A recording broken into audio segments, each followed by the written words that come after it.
সরকারি কোঠায় শ্বশুরবাড়ির লোক থাকলেই ভূখ দখল করা যায়, সরকারের অধীনে থাকা জমি জমা ও নেওয়া যায় লিজ। অথচ যারা এসব জমির উপকারভোগী হওয়ার কথা তাদেরই জীবন নাজেহাল অবস্থা। এমনই ঘটনা ঘটেছে মাদারীপুরের শিবচর উপজেলায়। ওরা যারা মিলে এই রাস্তাটা বন্ধ করছে, যাদের জমি নাই, যাদের অধিগ্রস্ত হয়েছে, তারা ক্ষতিগ্রস্ত, তাদের জন্য চলাচলের রাস্তা, সেই রাস্তাটা পর্যন্ত তারা বাধা দিচ্ছে, সেই রাস্তাটার কাজ পর্যন্ত করতে দেয়নি। এখানে মাদ্রাসা, মসজিদ, মন্দির, উপজেলার পাঁচচর রেল লাইনের ব্রিজ সংলগ্ন ভূমি অধিগ্রহণের জমি হরণের চেষ্টায় বেপরোয়া হয়ে উঠেছে একটি সংঘবদ্ধ চক্র। অভিযোগ সূত্রে জানা যায়, রাসেল মিয়া, সেলিম রেজা, জিয়াউর, কানন ঘোষ গংদের এই চক্রটি রেল মন্ত্রণালয়ের কিছু অসাধু কর্মকর্তার সাহায্যে ভুয়া মাঠপর্চা তৈরি করে এসব জমি ভূখ দখলের চেষ্টায় মরিয়া হয়ে উঠেছেন। বুধবার ভূমি অধিগ্রহণের মালিকগণ এই সংক্রান্ত বিষয়ে একটি সংবাদ সম্মেলন করেন। তারা জানান,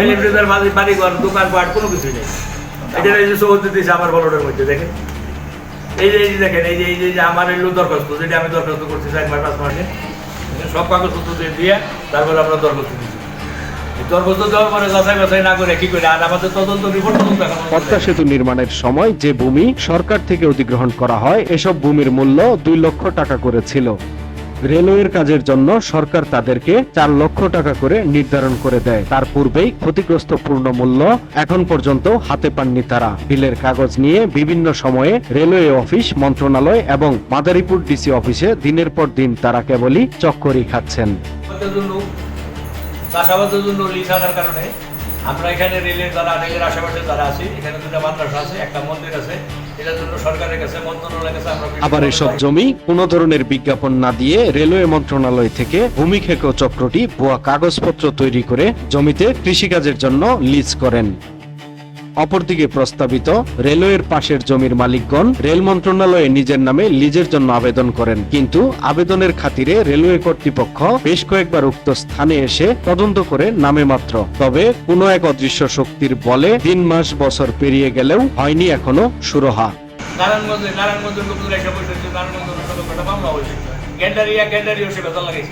সবখানে বেতন লাগে।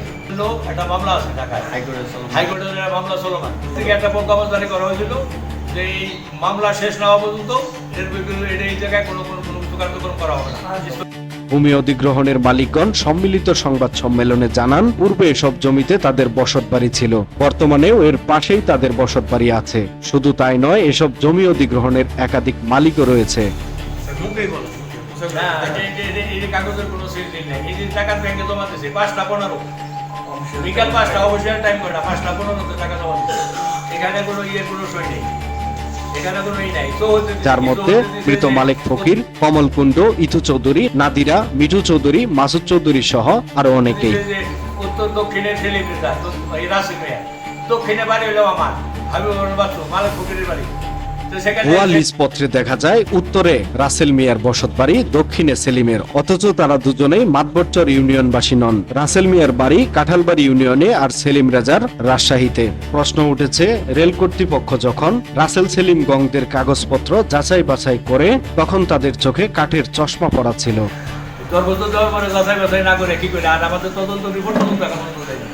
রেল মন্ত্রণালয়ের অধীনে থাকা এসব জায়গা যাচাই বাছাই করে প্রকৃত উপকারভোগীরাই যেন পান, সেই ব্যবস্থা নিতে সুদৃষ্টি কামনা করেন ভুক্তভোগীরা। আমরা চাই সঠিক তদন্ত করে আমাদের লিজ প্রদান করা হোক।